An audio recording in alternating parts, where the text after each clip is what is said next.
Pues buenos días a todos. Yo soy Rosa Alonso, soy la secretaria técnica de la Plataforma Tecnológica Española del CO2. Gracias por acompañarnos en esta tercera sesión. Hoy vamos a volver a hablar de captura con 3 expertos y hablaremos por primera vez de almacenamiento.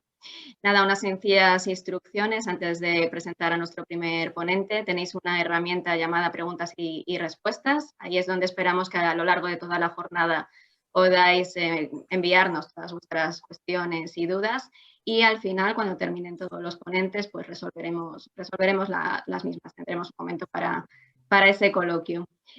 Pues nada, vamos a comenzar. Voy a presentar a Juan Carlos Abanades García. Carlos es profesor de investigación del Consejo Superior de Investigaciones Científicas, el CSIC, y trabaja en el desarrollo de tecnologías de captura de CO2 desde hace más de 20 años. Fue coordinador de autores principales del informe especial del IPCC de Naciones Unidas sobre captura y almacenamiento de CO2. Es editor asociado para captura de CO2 de la principal revista especializada en tecnologías CAUC, la International Journal of Greenhouse Gas Control. Es responsable además de captura de CO2 en el comité técnico de la principal conferencia mundial sobre tecnologías CAUC, que se organiza bianualmente por el Programa de Control de Gases de Efecto Invernadero de la Agencia Internacional de la Energía. Y si no tengo mal entendido, termina hoy, ¿no, Carlos? Creo, una nueva edición. Eso es. Muchísimas gracias por acompañarnos hoy. Hoy nos vas a hablar sobre calcium looping. Y nada más, yo me desconecto, todo tuyo. Pues muchísimas gracias, Rosa. Se me oye bien, ¿verdad? Sí, perfectamente, Carlos. Adelante. Venga, voy a intentar... ¿Se ve a pantalla completa ya? Bueno, pues buenos días y, por supuesto, muchísimas gracias a Rosa y por la introducción y a la Plataforma Española del CO2 por invitarme, por darme esta oportunidad de hablar de lo que hacemos en el CSIC, en este grupo de captura de CO2 del Instituto de Ciencia y Tecnología del Carbono, del CSIC, en Oviedo, en Asturias. Y bueno, paso rápidamente, porque solo tengo 15 minutos, a hablaros un poco de lo que es esto del calcium looping y por qué algunos creemos que tiene tantas oportunidades en el futuro para ser algo muy grande en este campo de la captura de CO2, ¿no? Hablándonos un poco de lo que es en una primera transparencia, de lo que hemos hecho en el pasado, de lo que estamos haciendo ahora, que es quizá lo más importante y lo más inmediato para nosotros, y también un poco una pincelada de donde creemos que las cosas se van a mover, ¿no?, en este campo. A ver si puedo condensarlo todo en unos minutos. Bueno, como muchas otras tecnologías de captura, de lo que se trata aquí, ya sabéis, captura es sinónimo de separar CO2, ¿no? De alguna forma te las tienes que arreglar, en este caso, para conseguir una corriente muy pura de CO2, todo lo pura que se pueda, ¿no?, para facilitarles el trabajo a los que la tienen que purificar todavía más antes de inyectarla al subsuelo o utilizarla para algo, ¿no? A partir de gases que pueden ser humos de chimenea o gases de proceso en una industria, la que sea, ¿no?, proceso industrial o una central térmica. Lo que caracteriza a las tecnologías de calcium looping es que esto lo hacemos haciendo uso de óxido de calcio como material funcional, ¿no? En una etapa clave de captura de verdad, digamos, hacemos reaccionar esa cal con CO2 para formar carbonato de calcio y luego, por supuesto, tienes que suministrar un montón de energía para conseguir que ese carbonato de calcio se descomponga otra vez en cal y en una atmósfera muy rica en CO2, que es la que vas a considerar, bueno, como sujeta ya a operaciones finales de purificación, etcétera, ¿no? La ventaja inherente a estos procesos es que, aunque es cierto, vamos, ya lo sabían los romanos, ¿no?, que sabían calcinar piedra caliza, que hace falta una enorme cantidad de energía para calcinar carbonato de calcio, ¿no? Pues como la carbonatación se lleva a cabo también a altas temperaturas, si sabes algo, si tienes algo que hacer con el calor a alta temperatura, ¿no?, y si no se te ocurre nada en tu industria, pues cogenera, es decir, hace electricidad, ¿no? En principio, los rendimientos energéticos son muy altos y hay, en fin, muchas ventajas que no me da tiempo de describir. Los fundamentos de esta historia se remontan al siglo XIX. La cosa lleva ya más de 25 años desde los primeros conceptos presentados como sistemas ya completos de captura. Si miráis las bases de datos de patentes, pues bueno, a mí me salían más de 50, esto es difícil encontrarlas todas, ¿no?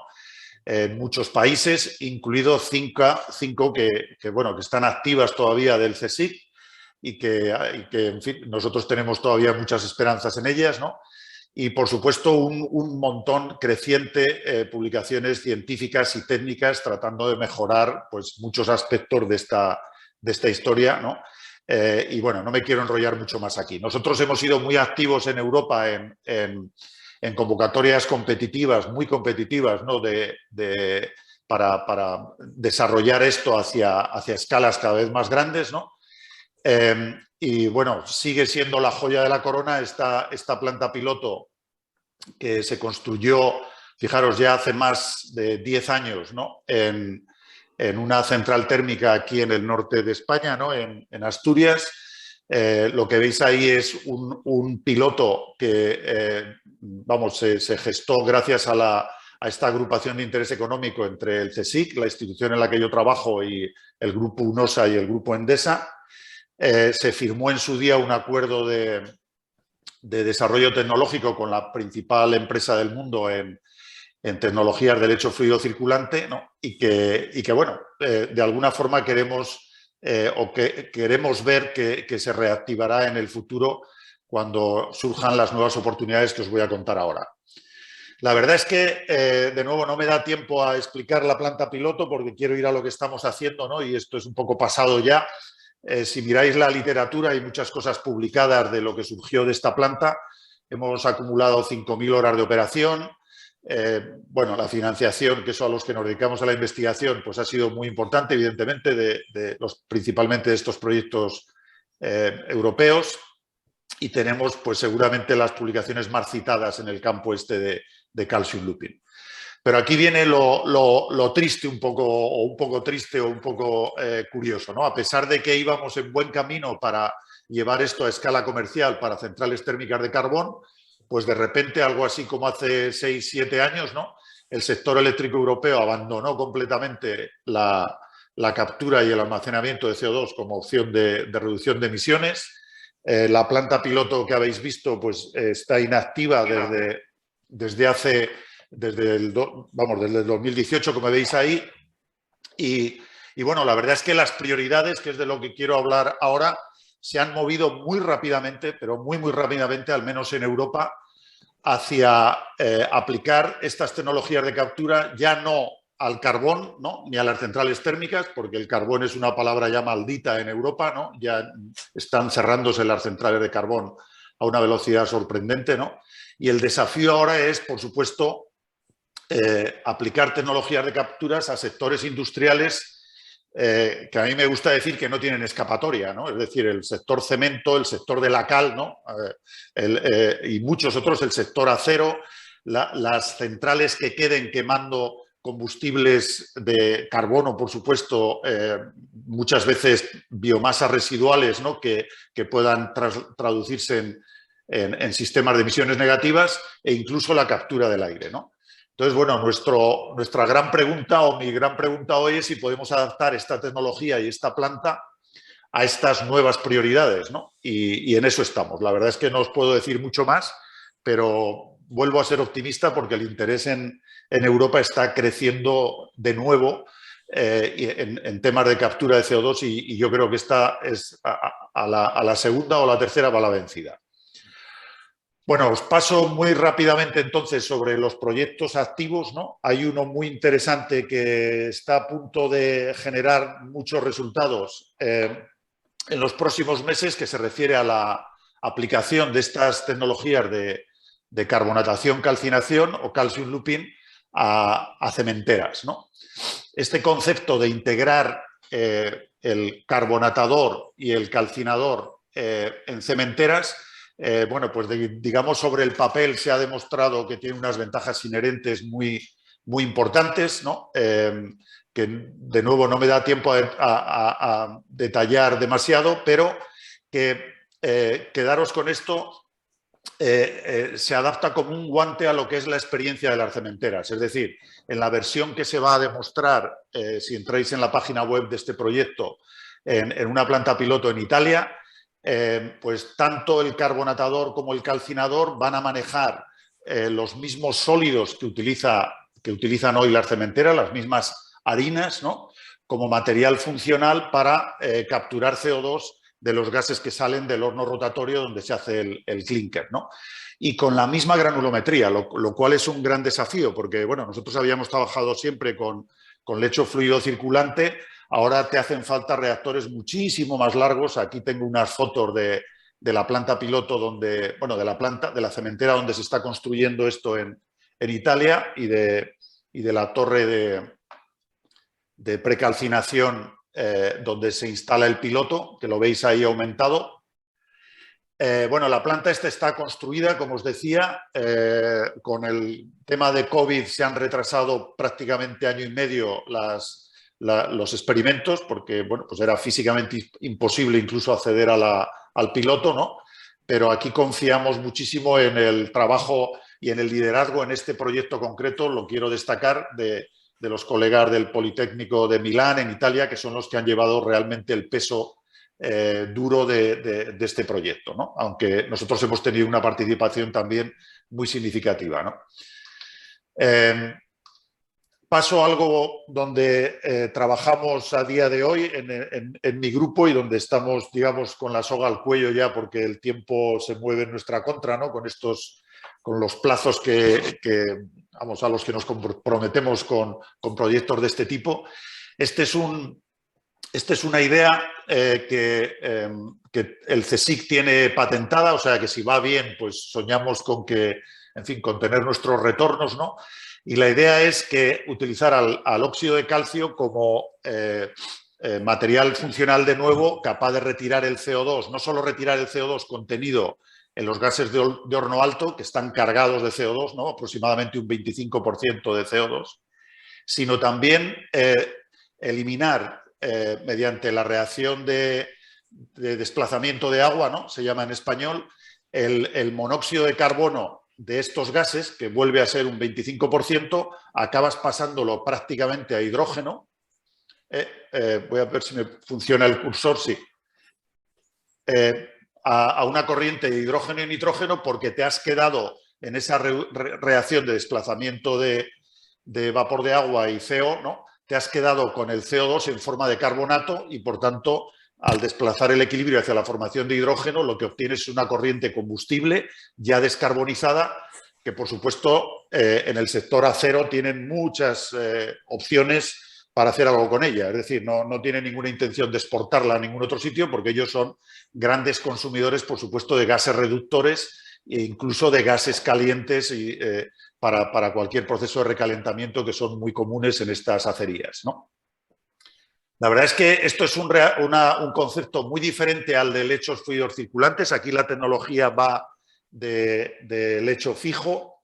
Estoy mirando el reloj continuamente para no pasarme, pero básicamente es lo que os estaba diciendo ya. Es decir, en presencia de óxido de calcio somos capaces en una primera etapa, hasta que se satura el lecho de carbonato, ¿no?, de descarbonizar el gas de acería, hacer desaparecer prácticamente de la fase gas tanto el monóxido como el dióxido de carbono. En una segunda etapa, que se lleva a cabo a presión, cambiando la presión en el lecho, ¿no?, oxidamos un segundo sólido ahí, ¿no?, que va a hablar de esto en otros procesos mucho más el segundo ponente de estas jornadas, ¿no?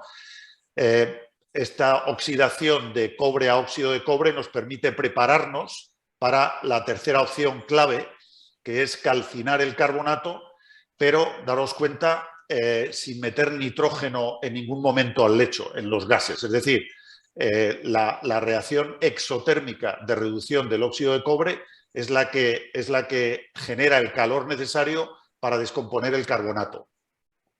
Bueno, esto se va a demostrar en una planta piloto que está, a mí me gusta decir que está en construcción, porque ya, como veis en la foto, tenemos en fin, los suministros principales de gas de acería y tal en una acería que está aquí en Asturias, es de ArcelorMittal.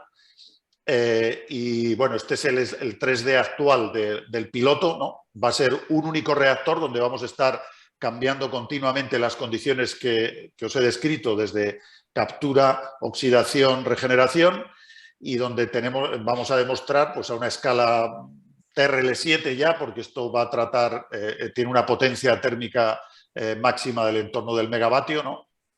Y bueno, esperamos generar resultados, la verdad es que a partir del próximo año, del verano del próximo año, ¿no? Y finalmente me queda solo un par de minutos para hablar del futuro, o un minuto, para daros un flash de lo flexible que es esto del calcium looping, ¿no? Estamos pensando ahora que esto de carbonatar y calcinar, bueno, pues que si separas el calcinador, ¿no? Haces un gran calcinador centralizado, donde el CO2 puro, por supuesto, lo gestionas, lo almacenas, ¿no? Y generas hidróxido o óxido de calcio transportable, como se transporta hoy, porque esto es un commodity, vamos, de gran escala ya en el mundo, ¿no?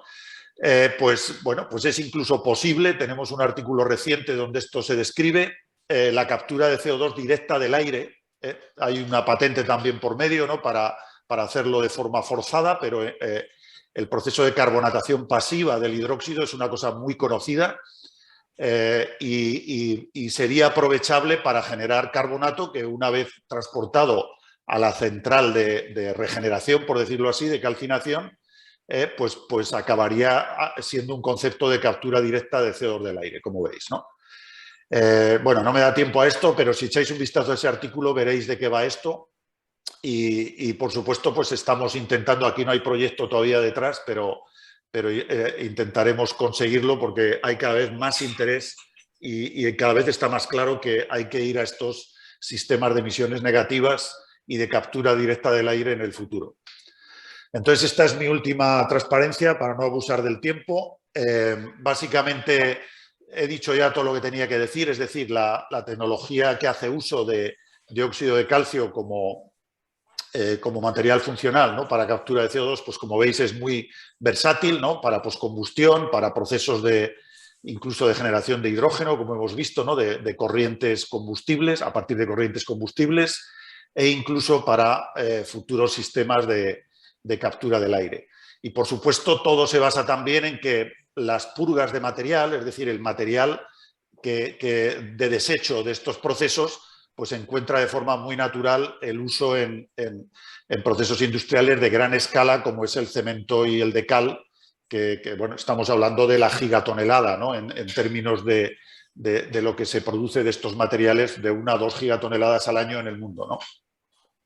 Y nada más, yo creo que he cumplido el tiempo, así que corto aquí. Gracias por vuestra atención. Pues muchísimas gracias, Carlos. Por supuesto, perfecto de tiempo. Gracias. Voy a pasar a presentar ahora a nuestro segundo ponente, a Francisco García Laviano. Es licenciado en Ciencias Químicas en la especialidad de Química Técnica por la Universidad de Zaragoza y es también doctor en Química de Áreas Técnicas. Cuenta con más de 30 años de experiencia en investigación, habiendo participado en cerca de una treintena de proyectos financiados y o relevantes con empresas. Además, es autor de más de 200 papers y varios capítulos de libro y patentes. Desde 1988 está vinculado al Instituto de Carboquímica de Zaragoza, el ICB-CSIC, donde ha desarrollado su carrera profesional vinculada a la captura de CO2, específicamente al tema que hoy nos va a comentar, que es el chemical looping o combustión con transportadores de oxígeno. Recientemente ha sido nombrado coordinador adjunto del área de materia del CSIC, teniendo que abandonar el liderazgo de nuestro grupo de captura del CO2 en la plataforma. Paco, te echamos de menos, pero has dejado el grupo en buenas manos. Covadonga Bebida está haciendo, del Incar CSIC, perdón, está haciendo muy buen trabajo, pero aún así te echamos de menos. Muchas gracias, Rosa, por la presentación. Voy a intentar compartir la pantalla, a ver si...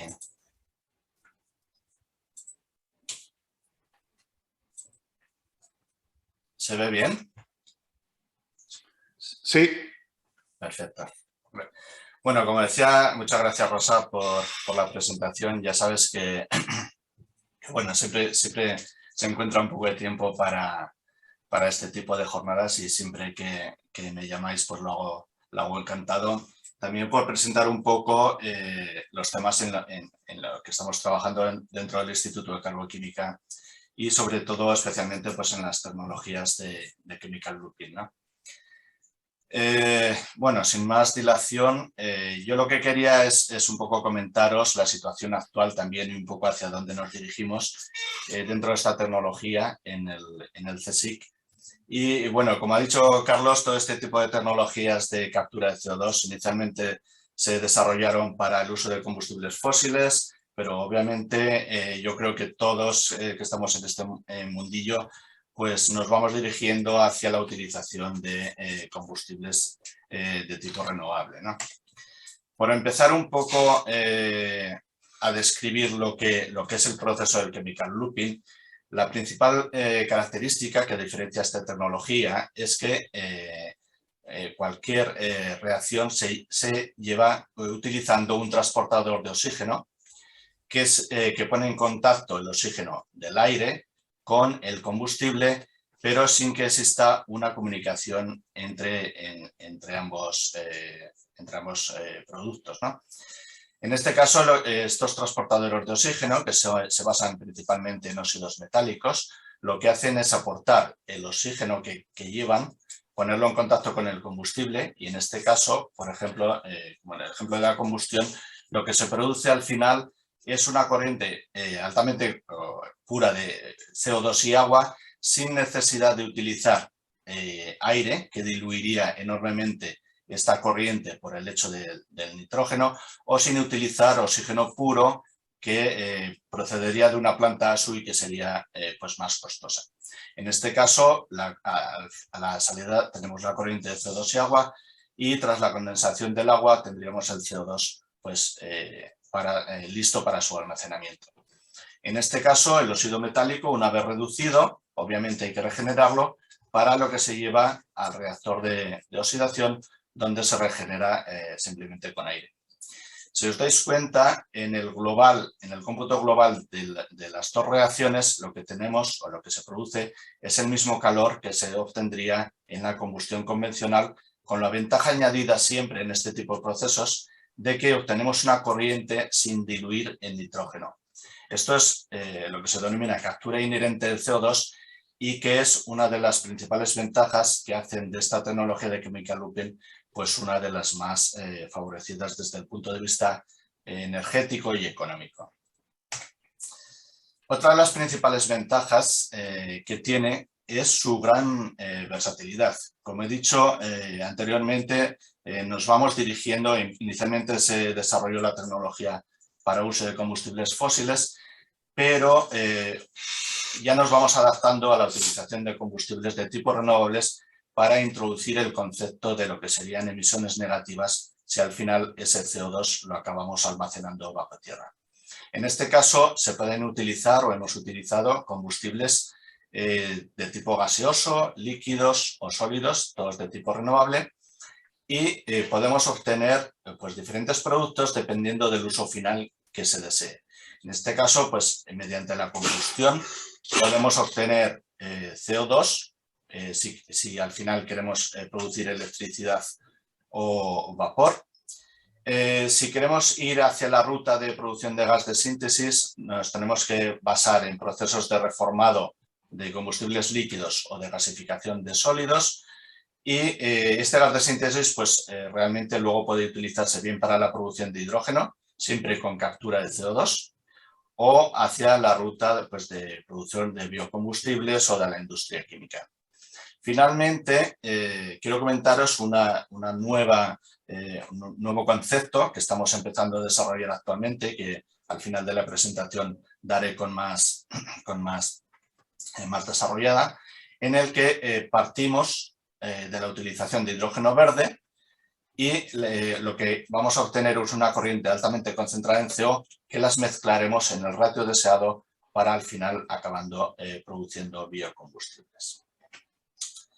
Empezando pues por lo que sería la combustión de combustibles sólidos mediante este tipo de procesos, realmente se utilizan dos tipos de procesos. Lo que conocemos como el in situ gasification, en el que la biomasa, tras la desvolatilización, se gasifica con vapor de agua principalmente, y son los gases producidos los que reaccionan con el transportador de oxígeno para acabar la combustión, el proceso de combustión. En este caso, pues se utilizarían transportadores de oxígeno de bajo coste, minerales o residuos.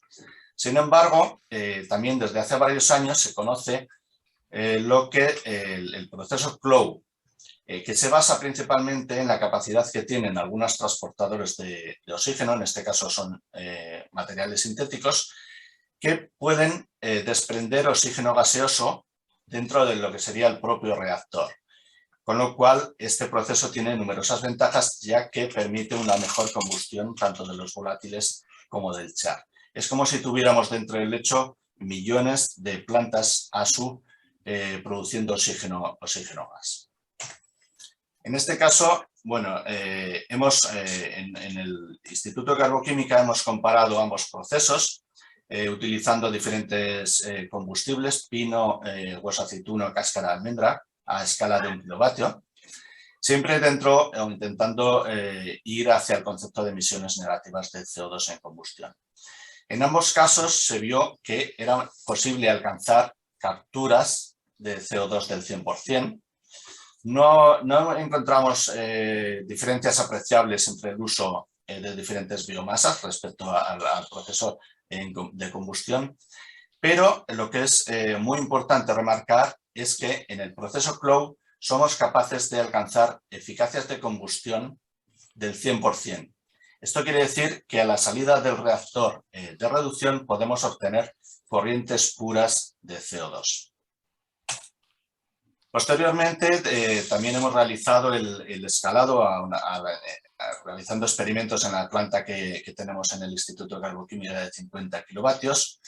Aquí muestro algunos de los, a modo de ejemplo, algunos de los resultados obtenidos mediante el proceso IGCLC, utilizando un mineral de hierro y hueso de aceituna a una escala de 20 kilovatios.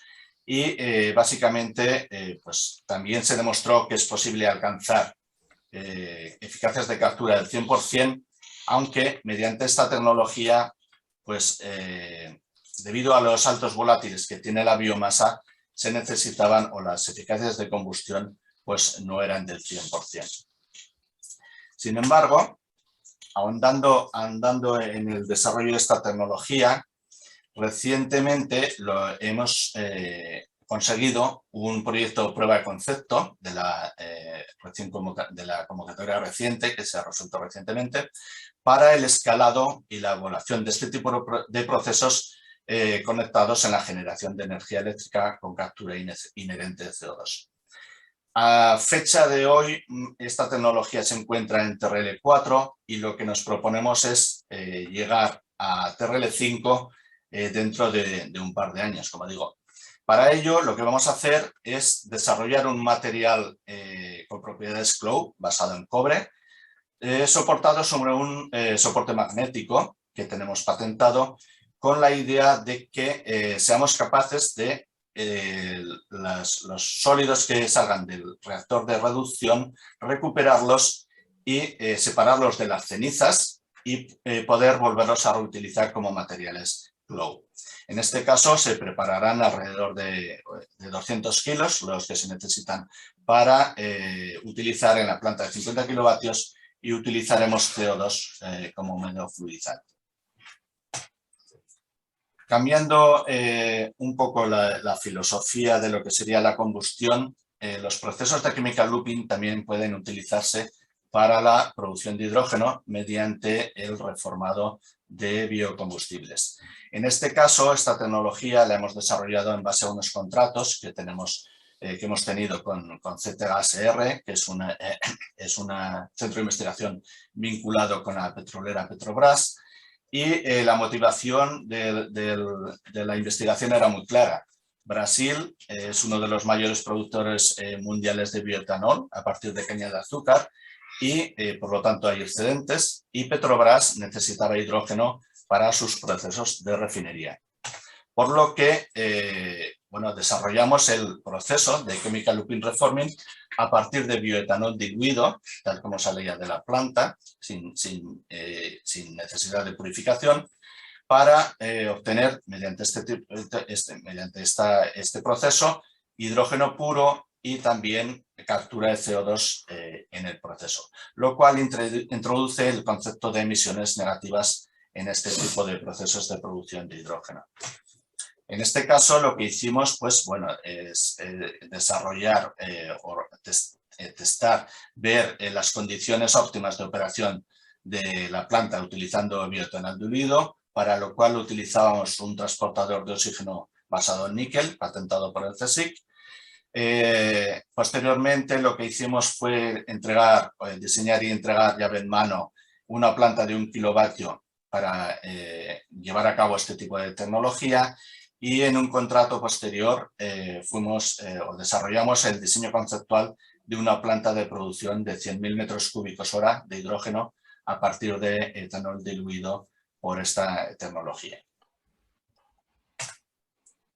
Si nos vamos ya a la utilización de lo que serían combustibles sólidos, biomasa o residuos, lo que se puede hacer mediante esta tecnología es el desarrollo de la gasificación mediante tecnologías de chemical looping, con el fin de obtener un gas de síntesis que pueda dar lugar o que sirva como material de partida pues, a toda la industria posterior, ¿no?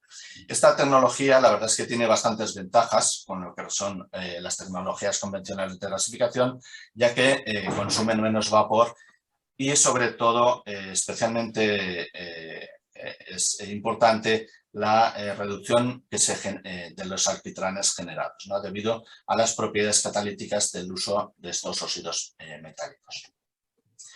Esta tecnología básicamente se ha desarrollado dentro de dos proyectos, uno europeo del H2020, el proyecto Clara, y un proyecto del Plan Nacional.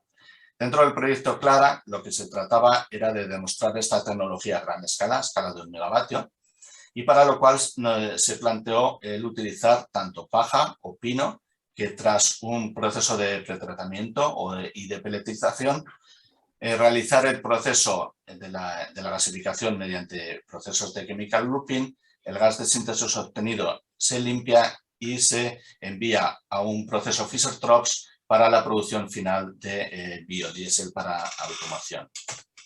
En este caso, bueno, dentro del Instituto Carboquímica lo que hemos hecho es, hemos hecho más de 500 horas de operación a escala de 1 kilovatio, de kilovatio y medio, de cara a seleccionar los mejores transportadores de oxígeno para este tipo de tecnología, ¿no?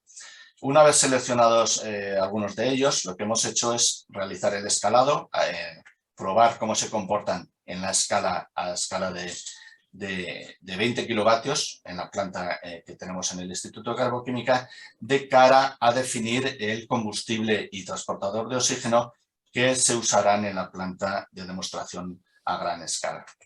En este caso, bueno, algunos de los principales logros que hemos tenido hasta ahora, pues bueno, hemos sido capaces de operar durante 37 horas en continuo la planta a escala de 18 kilovatios, en el que, bueno, hemos mirado diferentes condiciones de operación de cara a la selección de las condiciones óptimas. Hemos realizado estudios sobre la generación de alquitranes, pero especialmente lo que era importante era ver el comportamiento respecto a la aglomeración que podía tener debido a la utilización de este tipo de biomasas, ¿no? En este caso tengo que decir que los resultados fueron muy satisfactorios porque en ningún caso observamos problemas de aglomeración. Con lo cual, estos experimentos han servido para tener en cuenta o para seleccionar el transportador de oxígeno, que en este caso va a ser ilmenita, y la biomasa a utilizar, que en este caso van a ser peles de paja con aditivos, y que se espera que se demuestre la tecnología CLG a escala de 1 megavatio pues durante el año que viene, ¿no? Este sería un esquema de lo que sería de la planta de Dastat de 1 megavatio. Y para finalizar, bueno, quería mostraros un proyecto que acabamos de empezar y que cambia un poco la filosofía que tenemos hasta ahora del looping, pero que, bueno, que vista la experiencia que tenemos en la utilización de materiales basados en hierro y también en la utilización de lechos fluidizados interconectados, pues vimos que este nuevo proceso que planteamos pues puede tener bastante recorrido, ¿no? En este caso, las premisas de las que parte pues son estas que pongo aquí. En teoría, dentro de los próximos años, se espera que haya una gran cantidad de hidrógeno verde disponible, así como CO2 capturado. En este caso, lo que nos planteamos es producir una corriente concentrada de CO pura, que se pueda poner en contacto con hidrógeno verde, como vemos, sin ningún tipo de limpieza previa, en el ratio óptimo que se considere o que sea necesario para llevar a cabo un proceso de Fischer-Tropsch y la producción final de bioqueroseno. Ya que, bueno, se ha detectado que la aviación es uno de los sectores en los que se necesita descarbonizar y que, bueno, esta ruta puede resultar muy interesante. En este caso, lo que desarrollaremos pues, serán materiales basados en hierro y esperamos al final del proyecto, dentro de 3 años, realizar la prueba de concepto de esta tecnología pues, en 3 reactores de lecho fluidizado interconectados. Por mostrar un poco el estado actual de la tecnología a nivel mundial y la que tenemos en España, aquí muestro cómo ha ido evolucionando el número de plantas de chemical looping en continuo. Durante los primeros años se realizaron o desarrollaron la tecnología de chemical looping para gases. Posteriormente se desarrollaron para el uso de combustibles sólidos, principalmente carbón. Y como he dicho, durante los últimos años, desde el 2015 hacia el momento, se ha intensificado enormemente la utilización de combustibles de tipo renovable. Aquí, bueno, el Instituto de Carboquímica disponemos de 5 plantas para la utilización tanto de combustibles de tipo gaseoso, sólido o líquido, y en lo que respecta a nuestro porcentaje en lo que respecta a las horas de experiencia mundial, podría decirse que tenemos alrededor de unas 2.200 horas de experiencia en continuo, lo cual representaría pues, alrededor del 20% de la experiencia mundial en este tipo de plantas. Como digo, ya por finalizar, esto pues, bueno, ha sido posible gracias a todas las personas que han participado o que han constituido el grupo de combustión y gasificación del Instituto de Carboquímica y a las que pues, agradezco enormemente pues, el tiempo dedicado para llegar a ser lo que estamos siendo en este momento, ¿no? Muchas gracias por su atención y cualquier duda que haya surgido durante la presentación, pues encantado de responderla. Muchísimas gracias, Paco, por tu presentación. Como bien dices, animamos a todos los participantes a que nos envíen sus cuestiones a través de preguntas y respuestas que vamos a contestar después cuando finalicéis todos los ponentes. Voy a ir presentando a nuestro tercer ponente. Ahora tenemos una charla estratégica, la visión de INERCO, de todo lo que estamos viendo y también vimos en el seminario anterior. Para aquellos participantes que no pudieron acompañarnos en junio, pues les invitamos a que en nuestro canal de YouTube pueda visionar esta jornada técnica, este webinario tan interesante que tuvimos. Vicente, mientras compartes tu pantalla, te voy presentando. Vicente Cortés Galeano es profesor doctor, catedrático de la Universidad de Sevilla. Posee más de 35 años de experiencia en I+D aplicada, en áreas tecnológicas relacionadas con combustión y gasificación de carbón. Es autor de más de 40 papers y de varias patentes, miembro del Consejo Asesor de la Plataforma Europea de Cero Emisiones y experto de la Comisión Europea en captura, así como asesor de otras instituciones académicas y científicas relevantes como la EASAC. El profesor doctor Cortés es fundador y presidente de INERCO. Vicente, muchísimas gracias por acompañarnos hoy. Apago mi cámara, tienes la palabra. Muy bien, muchas gracias, Rosa. En primer lugar, dar las gracias a la organización y a la plataforma por la invitación. Me siento especialmente vinculado a la plataforma porque tuve el honor de ser vicepresidente de la misma en representación de Ciuden allá por el año, creo que 2010 o 2011 aproximadamente. Bueno, es una excelente oportunidad para que podamos presentar en 3 planos consecutivos cuál es la posición de INERCO en relación con la captura de CO2. Esos planos son, por un lado, voy a plantear sintéticamente cómo vemos la captura y su papel dentro de la transición energética y cómo, sin captura, esa transición va a tener difícil alcanzar sus objetivos.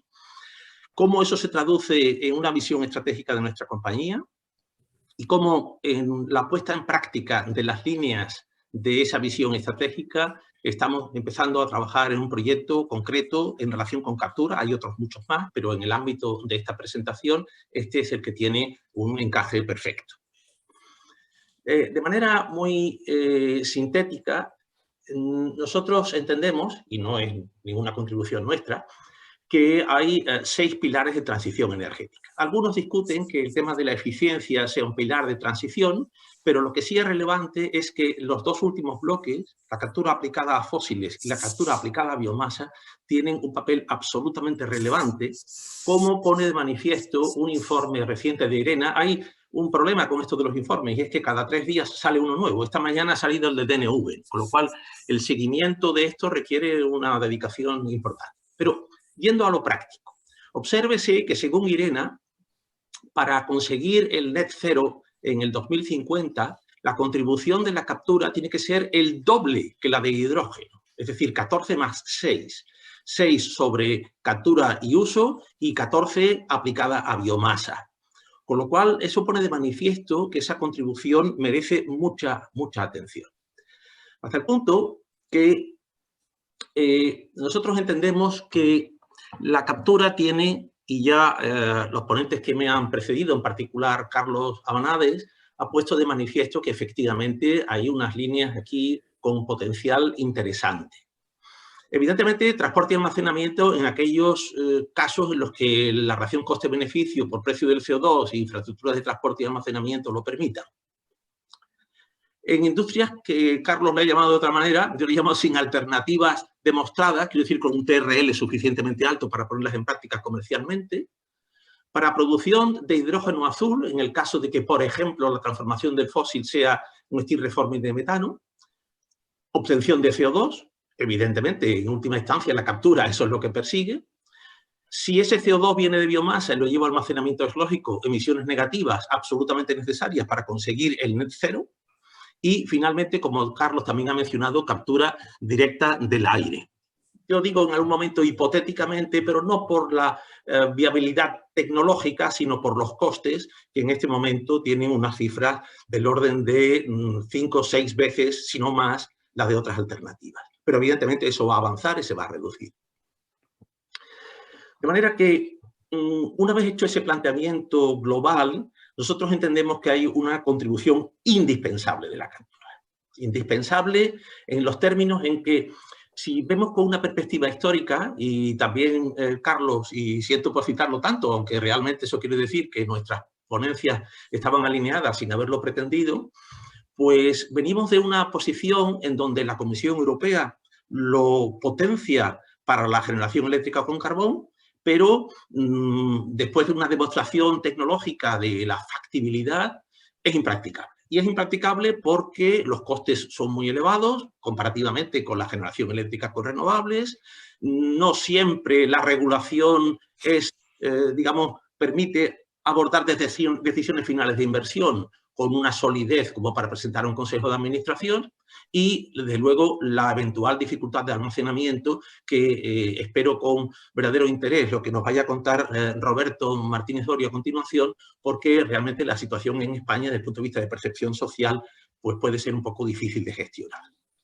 Pues esa es la situación de partida y, a continuación, nos encontramos en un revival del CO2. Digo revival porque pasó una especie de valle de la muerte donde nadie creía en el CO2, de manera que el hidrógeno verde es el objetivo, pero ya dice la propia Comisión Europea que el low carbon, es decir, el azul, habrá que tenerlo en cuenta, porque hidrógeno verde, las cantidades necesarias, va a ser difícil tener a coste asumible en un plazo relativamente corto. Permitir la descarbonización de la industria, se ha mencionado antes, cemento, acero. La fabricación de fuels, combustibles sintéticos, que también Francisco García ha mencionado el tema de la aviación en particular, pero yo no solo lo dejaría en aviación. Yo entiendo que lo que se llaman drop-in fuels, es decir, combustibles que pueden ser utilizados directamente en los vehículos de automoción, tal y como están, sin modificación de tecnología, tienen una opción realmente digna de ser considerada. Cero emisiones mediante la BECS y con captura, y por eso decía anteriormente, hipotéticamente, proporcionar hidrógeno renovable para la industria a partir del aire. Ese es un cambio radical de perspectiva. Y hasta ahora, normalmente, la mayoría de las presentaciones sobre Power-to-X ponen el foco en el hidrógeno. Yo pongo el foco aquí, por razones obvias, en el CO2. Es decir, las líneas Power-to-Gas, Power-to-Liquids y Power-to-Chemicals requieren CO2. El hidrógeno se podrá usar directamente para una serie de aplicaciones. No es el momento de hablar de ello. Pero desde luego, con CO2 fabrico metano, con CO2 fabrico combustibles sintéticos y metanol, fabrico amoníaco desde siempre, claro, amoníaco, a partir de él fabrico urea en particular, olefinas, BTX y fórmico. De manera que es absolutamente indispensable. Sin entrar en la siguiente figura en detalle, en donde hay un nivel de concreción adicional, obsérvese que tras electrolisis, la fabricación de metano y metanol requiere CO2, la reducción electroquímica requiere CO2, la coelectrolisis requiere CO2. Y al fondo, al pie, tengo red de distribución, movilidad y materias primas. Y para todo ello, salvo para el caso del hidrógeno en uso directo, necesito CO2. Bien, ese es el marco de referencia global. Dentro de ese marco, insertamos cuál es la visión de INERCO de la descarbonización. Estamos siendo enormemente activos en este campo, estamos ejecutando aquello que las empresas demandan en este momento, en particular ingenierías conceptuales, ingenierías básicas y todo el proceso de permitting ambiental, de seguridad, porque realmente el escenario no permite tomar decisiones de inversión todavía. Pero en cualquier caso, nuestro esquema es el siguiente. Hay en este esquema de descarbonización, válido para cualquier tipo de actividad industrial, hay una serie de recursos primarios, los cuales en particular y dentro del ámbito de la intervención de hoy está la captura de CO2. Hay un segundo bloque de elementos para gestionar esos recursos primarios, desde el almacenamiento eléctrico, al almacenamiento termoquímico o el almacenamiento térmico y a los efectos de hoy, conversión de CO2. ¿Con qué finalidad? Con la finalidad de producir una serie de formas de energía. De manera que, combinando esas herramientas, en la manera que convenga, según el perfil de la industria, las disponibilidades de recursos y las necesidades de productos, podamos abastecer pues, una serie de mercados. Pues bien, dentro de ese esquema general, que es el que marca nuestra estrategia como compañía y en el que estamos ofreciendo diferentes soluciones tecnológicas por combinación ad hoc de estos elementos, tenemos recién lanzado un proyecto, el BioFuel, en el que se trata en particular de producir metano, pero a partir de oxicombustión de biomasa. Esa oxicombustión de biomasa tiene la ventaja de generar una concentración de CO2 en los gases de combustión considerablemente superior a la de una combustión con aire, con lo cual el proceso de captura puede tener ventajas desde el punto de vista energético y consiguientemente económico. La producción de hidrógeno verde tiene un coproducto, que es el oxígeno, con lo cual podemos utilizar ese oxígeno para la oxicombustión, reduciendo, como pondré luego al final, o eliminando hipotéticamente la necesidad de una ASU para la separación del oxígeno del aire. ¿Esto cómo se incardina con la estrategia empresarial que mencionaba anteriormente? Pues yo en este esquema retengo aquellos elementos que voy a necesitar, es decir, los recursos primarios en forma de electricidad, en forma de captura y en forma de biomasa. Los sistemas de transformación que voy a emplear son electrolisis y conversión de CO2 para producir electricidad, hidrógeno y metano para abastecer mercados. Ese es el esquema del proyecto insertado, repito, dentro de nuestra estrategia como compañía.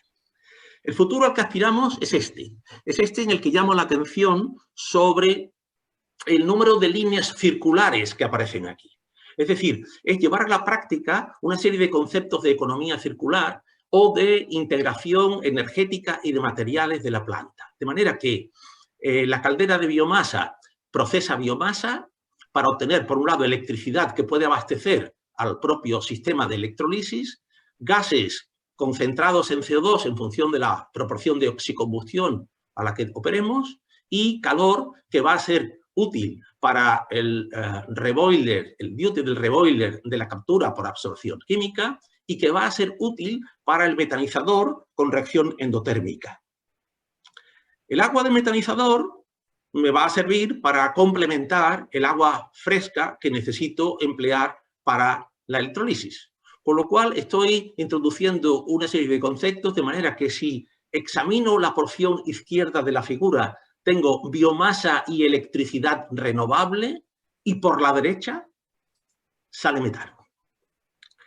Muy brevemente, 4 líneas. Primero, el retrofitting de calderas ya existentes en la Escuela de Ingenieros de Sevilla, en el Departamento de Ingeniería Química, para probar nuevos quemadores, desarrollar y probar nuevos quemadores de oxicombustión. Oxicombustión con biomasa. Y, evidentemente, poner las bases para un retrofitting de plantas que empleen en este momento combustión con aire. Esa es la línea 1. La línea 2 es la captura de CO2 de esos gases. Esa es una planta de captura de CO2 por absorción química que ha sido utilizada para desarrollar absorbentes avanzados con una ventaja comparativa muy grande sobre los convencionales y los comerciales en cuanto a requerimientos energéticos para el proceso de regeneración.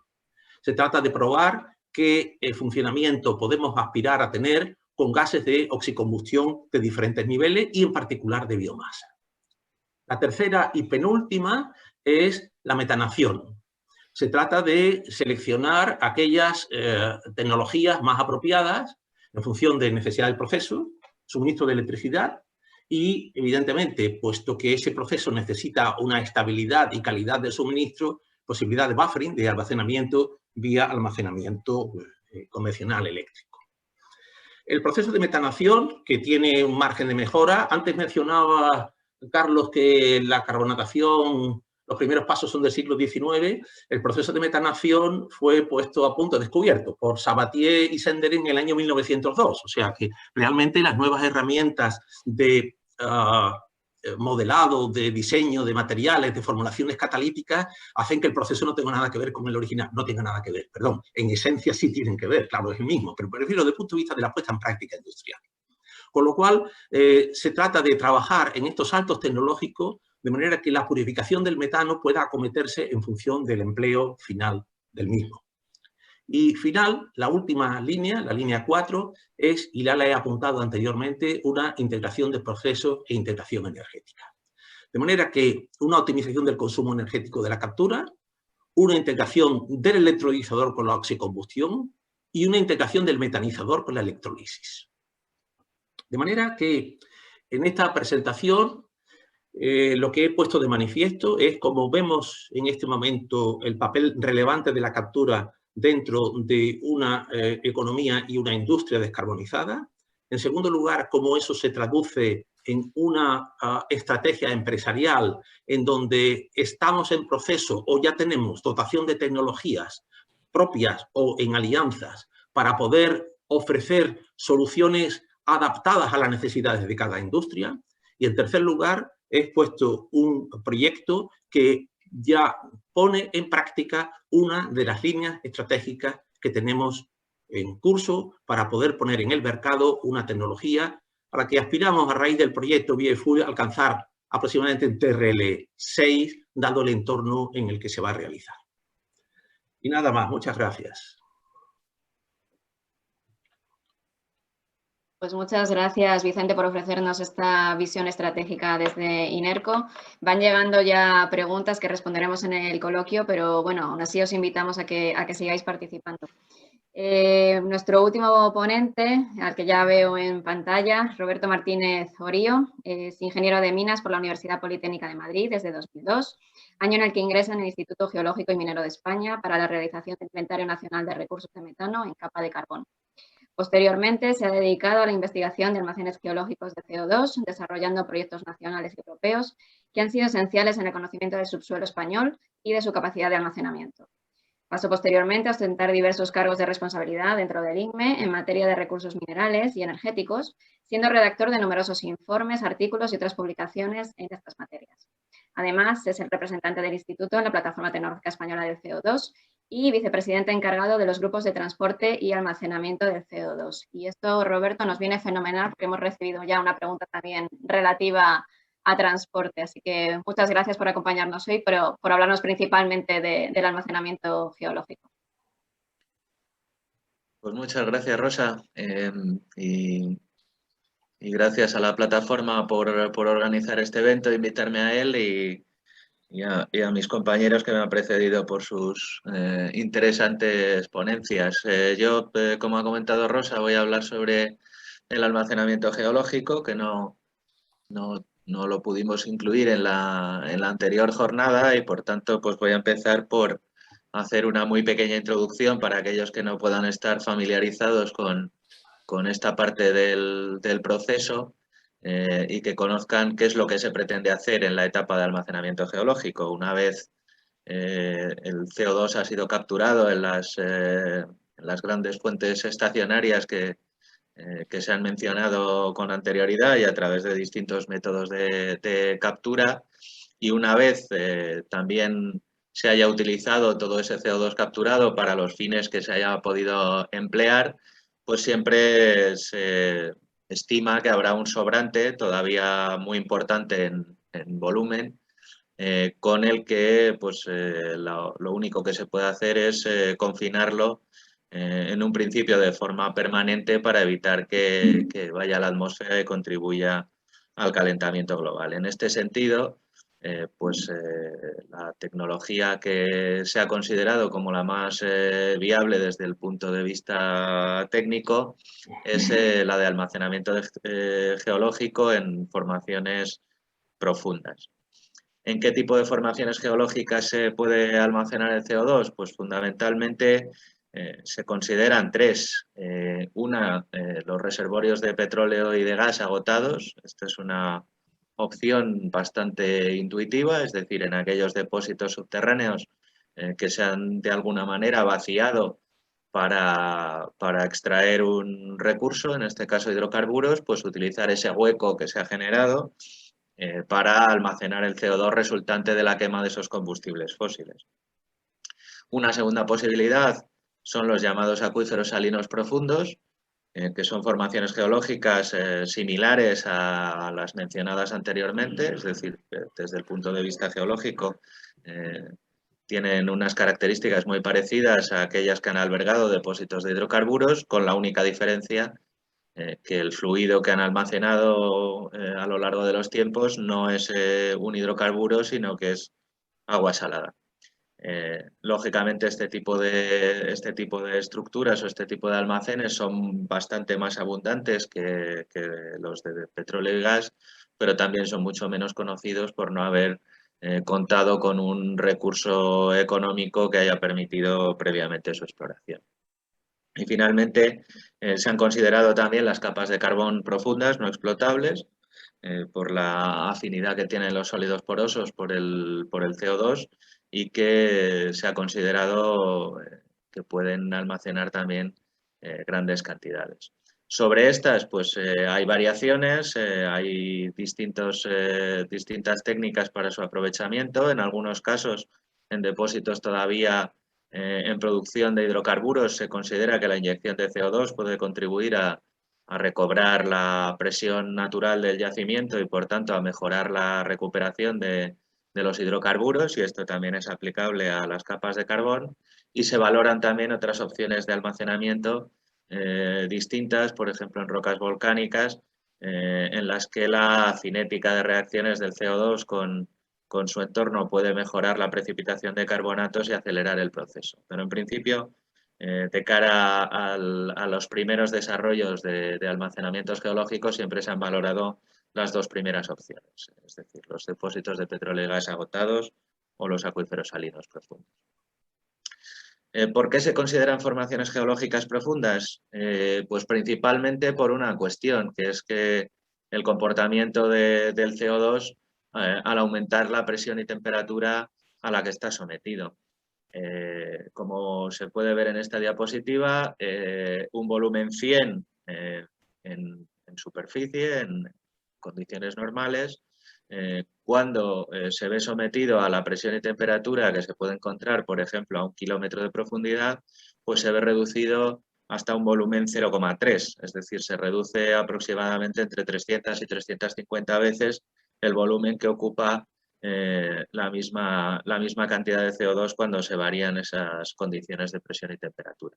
Ese es el motivo por el que se buscan las formaciones a esta profundidad o a partir de esta profundidad, con objeto de optimizar el uso del terreno.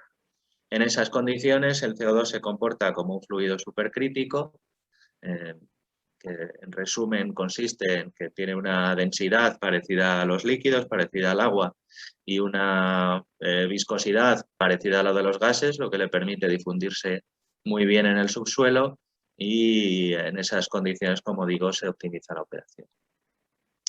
¿Cómo se queda el CO2 en el subsuelo o cómo funciona el CO2 en el subsuelo? Bueno, no voy a entrar en mucho detalle, simplemente quiero mencionar que se dan distintos mecanismos de lo que llamamos el entrampamiento, es decir, el CO2 tiene un comportamiento complejo cuando se inyecta en el subsuelo. Hay mecanismos físicos, mecanismos químicos que de alguna manera se conjugan y que no se solapan completamente en el tiempo, pues hay algunos que ocurren inmediatamente después de la inyección y hay otros que tardan más tiempo en producirse, pero sí que creo que es interesante conocer el concepto de que la evolución en el tiempo de estos mecanismos de entrampamiento lo que hace es incrementar la seguridad del almacenamiento. Es decir, los mecanismos de entrampamiento que funcionan a más largo plazo acaban contribuyendo a una disolución o a una precipitación del CO2 como carbonato y eso hace que la seguridad del almacenamiento se incremente. Por tanto, como digo, pues el CO2 tiene un comportamiento complejo que requiere o que pone en juego procesos que pueden durar centenares o miles de años y por tanto la modelización de estos procesos y la predicción de estos comportamientos es fundamental a la hora de valorar cómo va a funcionar un almacén de CO2.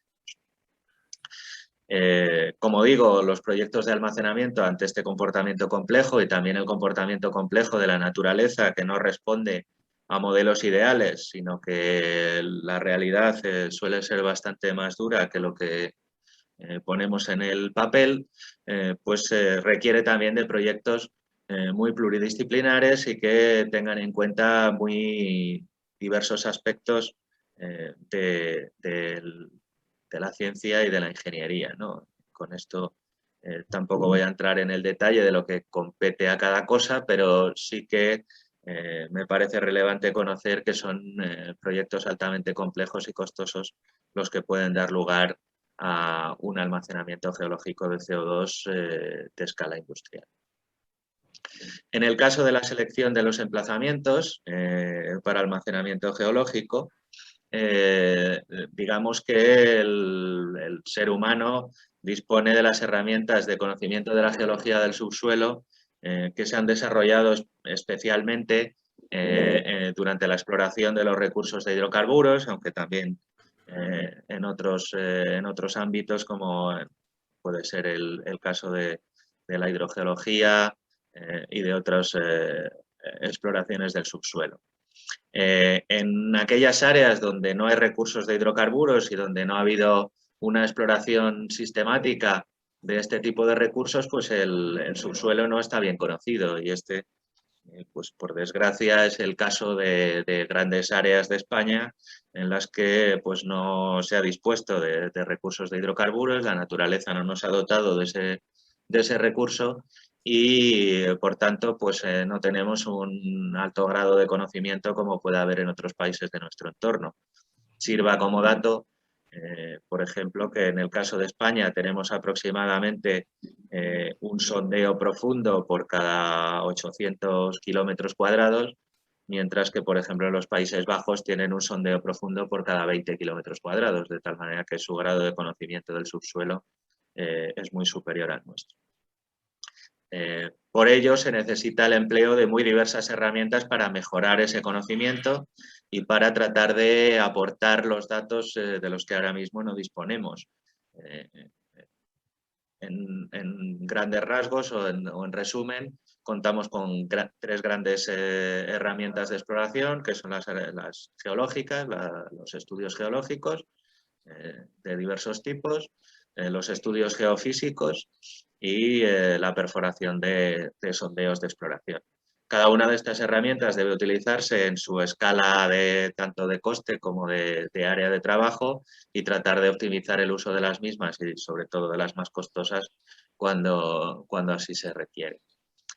Además de un imperativo técnico, el uso de estas herramientas es también un imperativo legal, pues el almacenamiento geológico de CO2 está regulado en Europa por una directiva de la Unión Europea, que en el caso de España se trasladó a las leyes nacionales a través de la Ley 40/2010 de almacenamiento de dióxido de carbono y que pues, contempla en sus anexos que para poder obtener una concesión de almacenamiento de CO2 es necesario haber desplegado todas estas herramientas en el lugar de almacenamiento.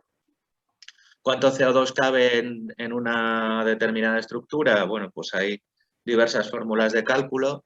La más empleada habitualmente y la más sencilla es esta que vemos en la imagen, que es una fórmula puramente volumétrica, es decir, en la que se calcula el volumen de poro que puede haber en una determinada estructura geológica y que puede ser rellenado por el CO2, y en ese punto pues hay un coeficiente de eficiencia en el almacenamiento cuya cuantificación es la clave en estas metodologías de cálculo.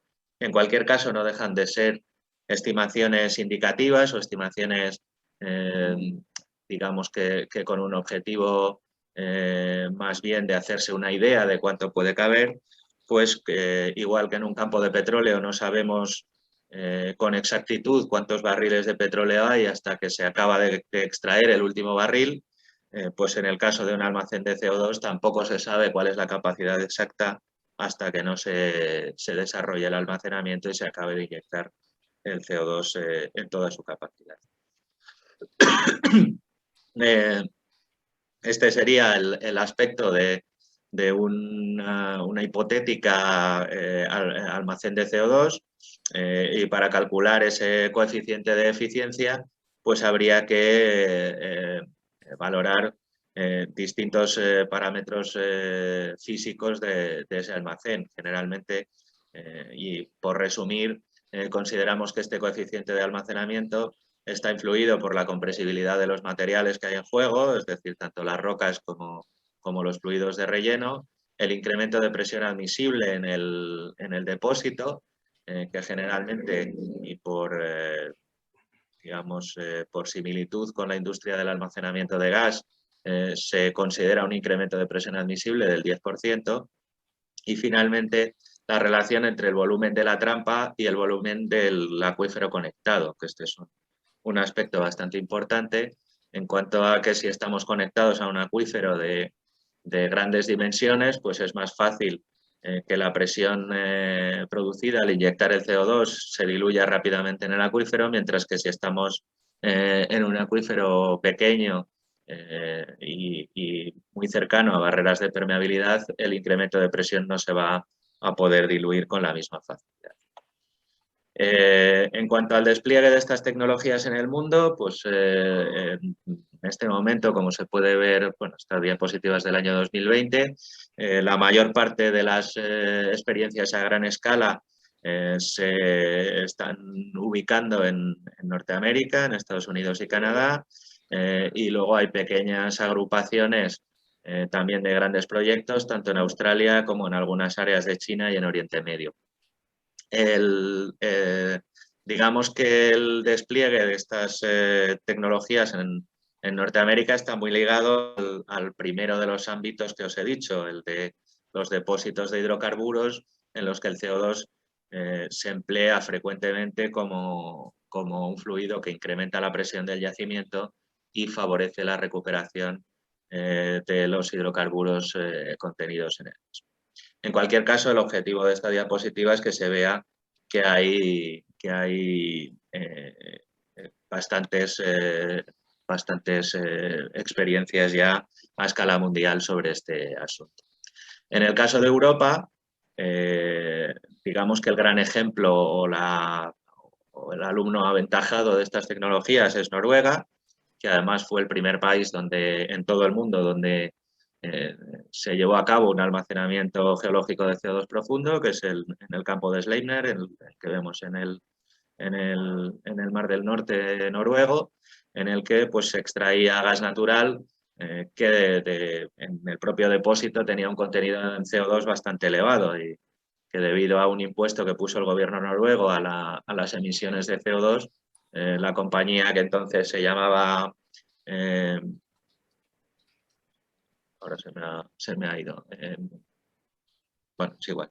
La compañía que ahora se llama Equinor, pues llevó a cabo la separación del CO2 que provenía del depósito profundo de gas natural y lo inyectaba en una formación superior que es la llamada formación Utsira. Durante 25 años se ha estado inyectando aproximadamente 1 millón de toneladas de CO2 y desde el año 2020 toda la información generada está disponible en Open Access, en la página web que se ve en la imagen, co2datashare.org, y se pueden ver todos los resultados que se han ido obteniendo. También en Noruega está el campo Snøhvit, también operado por Equinor y que tiene un concepto bastante similar al que hemos comentado anteriormente, con la única diferencia en el que ahora el CO2 se transporta por tubería desde el continente hasta el emplazamiento situado también en el Mar del Norte y es inyectado a alta profundidad. Con todo, la última novedad en Noruega, en el Mar del Norte, sobre almacenamiento de CO2 es este proyecto que se denomina Northern Lights, en el que efectivamente hay un CO2 capturado en una planta de cemento, abundando en lo que ya se ha comentado en esta jornada, de que el foco de esta tecnología ha pasado de las grandes centrales generadoras de energía hacia las industrias en las que el CO2 es parte del proceso. Y ese CO2 capturado en una planta de cemento es primero transportado por barco desde donde se encuentra la factoría de cemento hasta el puerto más cercano al emplazamiento del almacenamiento y después por tubería desde ese puerto hasta el almacenamiento final. Que está en una arenisca que se llama la formación Johansen y que pues se espera que funcione a escala industrial durante un largo periodo de tiempo. También hay dos proyectos en distintas escalas de desarrollo en los Países Bajos, que digamos que ocupa un segundo escalón dentro del entorno europeo en el desarrollo de proyectos de almacenamiento.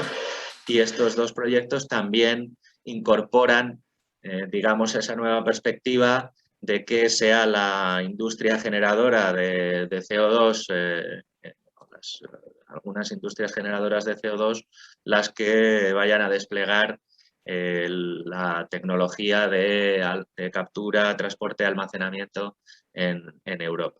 En este caso se trata de dos almacenes muy próximos, en un caso al puerto de Rotterdam y en el otro caso al puerto de Ámsterdam, y que pretenden de alguna manera agrupar todas las emisiones que se están produciendo en el entorno de esos puertos y poder llevar ese CO2 mediante tubería a unas plataformas situadas offshore que almacenen el CO2 en depósitos agotados de gas. Digamos que este concepto es el que la Unión Europea está o ha asumido que es el que se va a desarrollar de manera más efectiva a lo largo de toda la Unión, en el que pues, de alguna manera se produzcan sinergias en aquellas áreas, en aquellos nodos donde hay varias actividades industriales emisoras de CO2 en un entorno, y que esas sinergias entre las distintas industrias favorezcan que se localicen almacenes de CO2 en el entorno y que puedan desarrollarse proyectos comunes. Y de alguna manera esto vaya floreciendo como setas en distintos puntos de la Unión Europea, y que esas sean las primeras etapas del despliegue de la tecnología. En el caso de España, y desde el Instituto Geológico y Minero de España, hemos tenido varias etapas en cuanto a identificación de posibles almacenes geológicos de CO2 en nuestro territorio, y como consecuencia de esas etapas pues, se han generado distintas aplicaciones y productos que son consultables a través de nuestra página web. En una primera etapa se hizo un estudio global de todo el territorio nacional, buscando todas las estructuras del subsuelo susceptibles de ser utilizadas como almacenes geológicos, y esto se ha plasmado en dos grandes productos, que son un atlas de estructuras y un mapa de almacenes geológicos potenciales de CO2 en España. Como digo, estas dos informaciones son consultables en nuestra página web, y ahí se pueden ver alrededor de algo más de 100 estructuras que fueron seleccionadas y estudiadas y valoradas como posibles almacenes de CO2.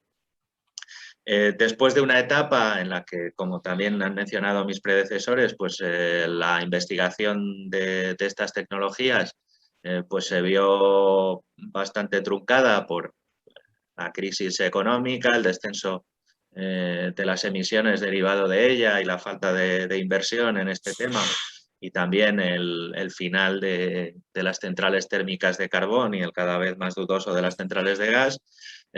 Pues después de esa etapa en la que pues, la actividad bajó bastante, ahora mismo se está retomando con esta nueva perspectiva que os indicaba, en la que la Comisión Europea quiere definir esos nodos en los que las distintas tecnologías de captura, transporte y almacenamiento se desarrollen de una manera común entre distintas industrias emisoras, y que localicen almacenes útiles en su entorno. En este sentido, el Instituto Geológico y Minero de España participa en el proyecto Strategy CCUS, que fue financiado a través del programa Horizonte 2020 de la Comisión Europea, y que dura desde el año 2019 hasta el año que viene, termina a mediados del año que viene.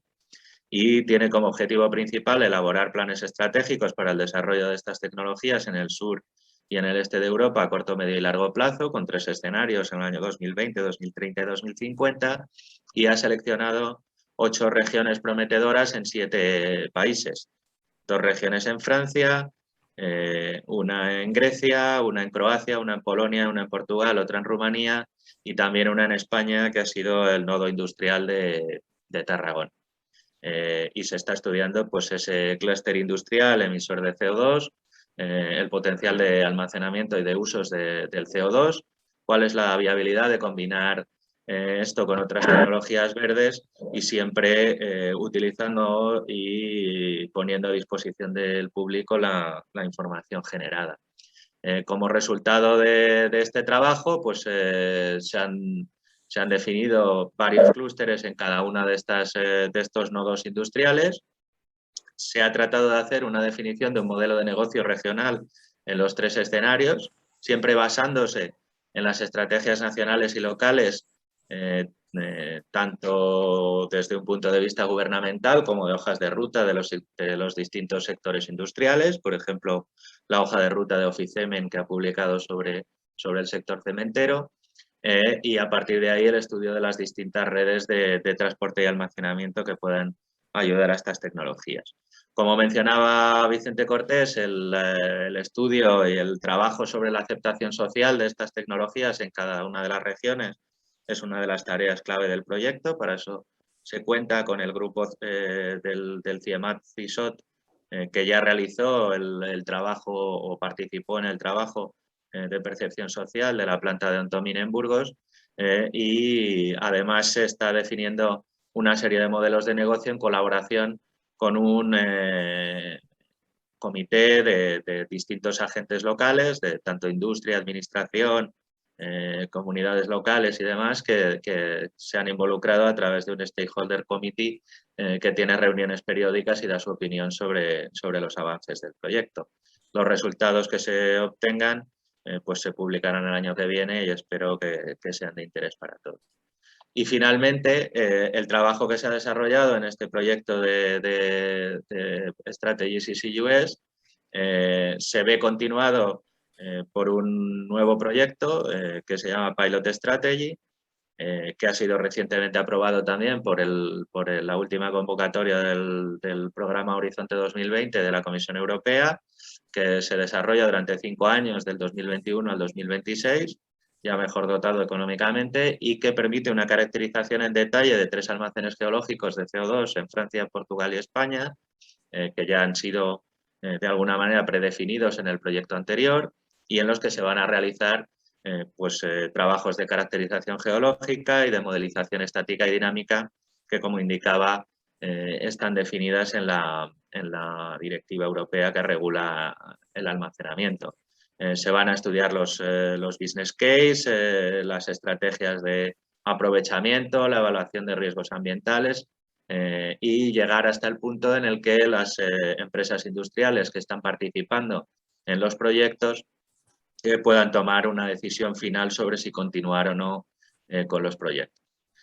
A diferencia de en otras zonas de Europa, solamente se están considerando los acuíferos salinos profundos, tanto onshore como offshore, y próximamente pues, se tomará la decisión final sobre qué almacenes geológicos van a ser los estudiados con mayor detalle en cada una de las zonas. Hay otros países participantes como Polonia y Grecia en los que se realizarán los mismos estudios pero con menor detalle. Como digo, cada región tiene al menos un socio industrial participante para facilitar la transferencia de la tecnología desarrollada a la realidad, y también cuenta con un Advisory Board y un Industrial Club con distintos expertos internacionales que de alguna manera están favoreciendo el desarrollo del proyecto.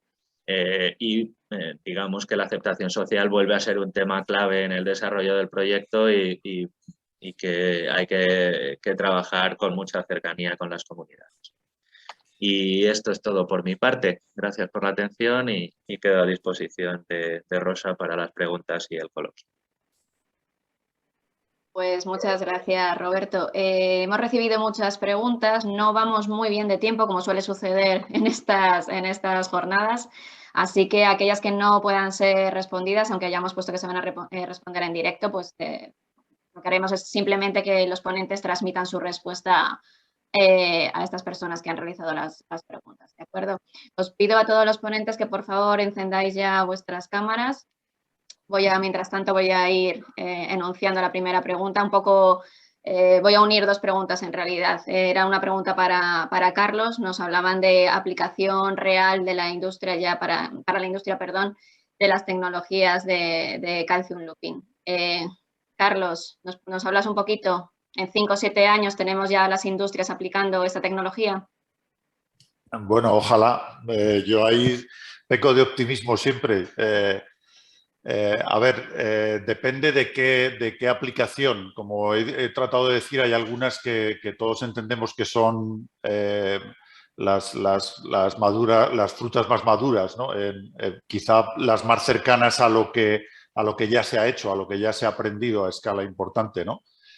Entonces yo creo que en aplicaciones que ahora están despertando mucho interés de captura de CO2, ya lo han nombrado también el resto de ponentes, de fuentes biomásicas, ¿no? De plantas de waste to energy, plantas de queman biomasa, ¿no?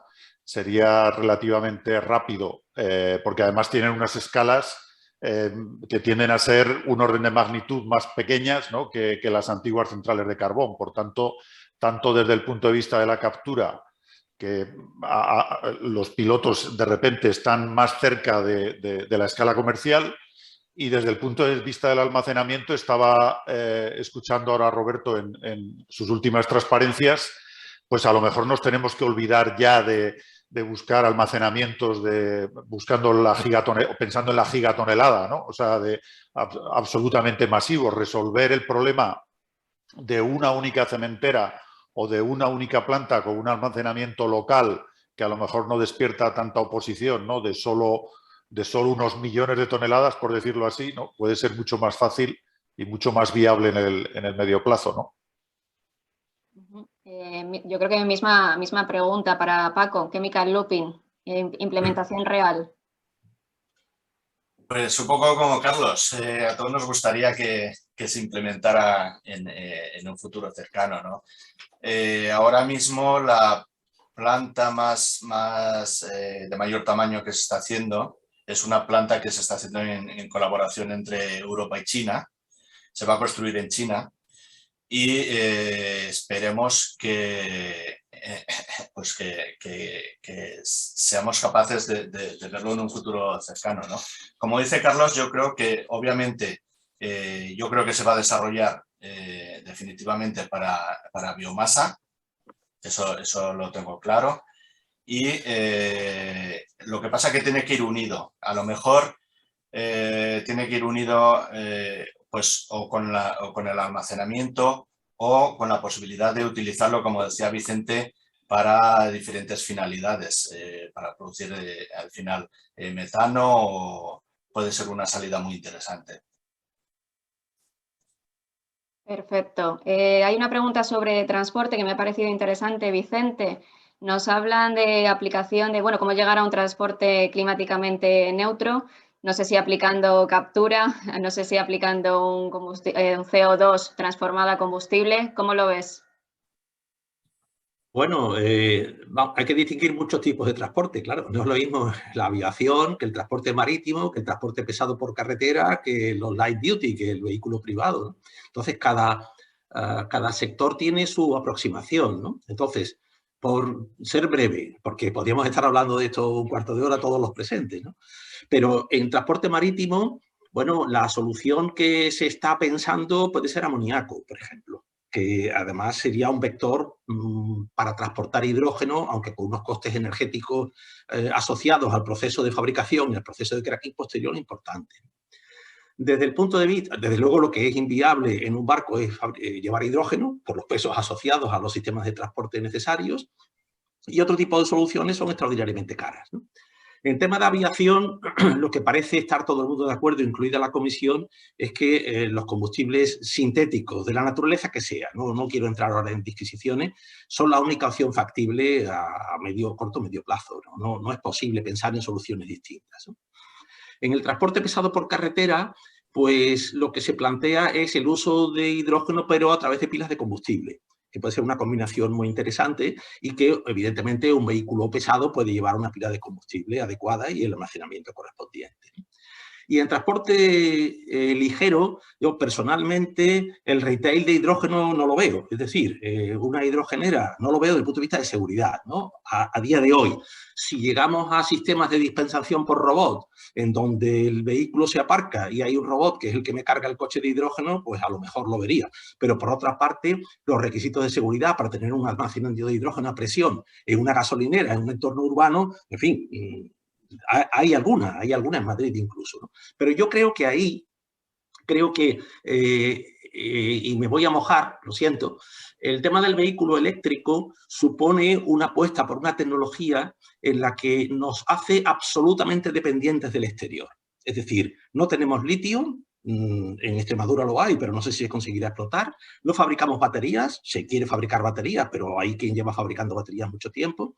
Con lo cual, una sustitución de los combustibles fósiles como he dicho antes, drop-in, es decir, directamente la misma tecnología, con los mismos sistemas de abatimiento de NOx, partículas, etcétera, etcétera, de extraordinaria eficacia, un Euro 6, un Euro 7, es una solución para el mercado enormemente confiable.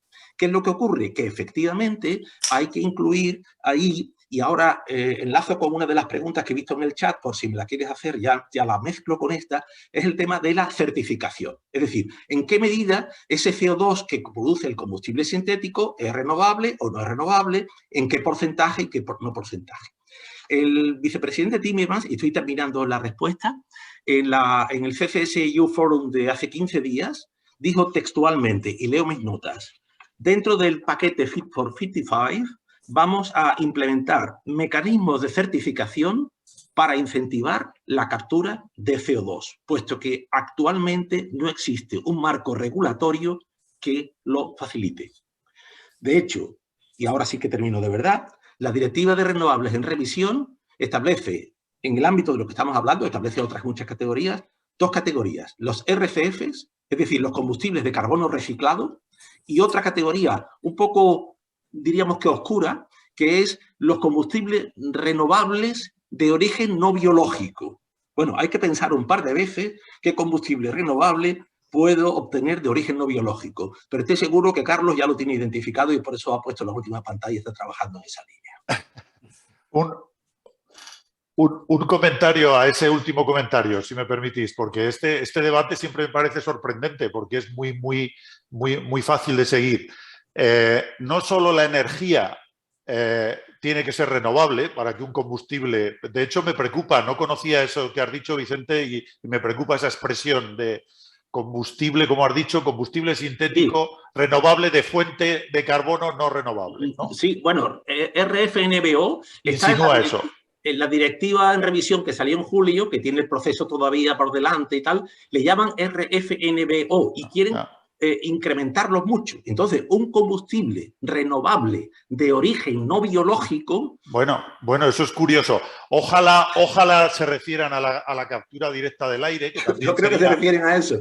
No, pero pueden referirse. Hay un lobby muy preocupante que además coincide muchas veces con el de CCS, donde se reivindica que el CO2 proveniente de una cementera, que por supuesto el CO2 viene de la piedra principalmente y del combustible para hacer el cemento, o de una refinería, que por supuesto todo viene de fósil, todo estaba en el subsuelo, el carbono es cuestión de seguirle la pista, que ese CO2, solo porque haces un combustible sintético con energía renovable, faltaría, por supuesto, o sea, tiene que ser hidrógeno electrolítico renovable, no podría llegar a más, ¿no?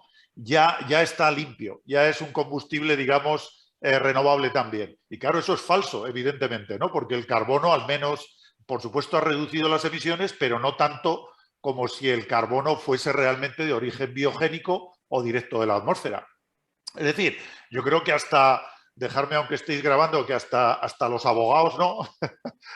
o hasta los comisarios que miran esto y hacen las leyes y la regulación de estas cosas, tienen que entender esa diferencia fundamental. No puede ser lo mismo un combustible sintético, donde por supuesto la energía es siempre y tiene que ser siempre renovable para hacerlo, cuando la fuente del carbono es fósil o cuando no lo es, o cuando es realmente sostenible y entramos en la auténtica circularidad del carbono, ¿no?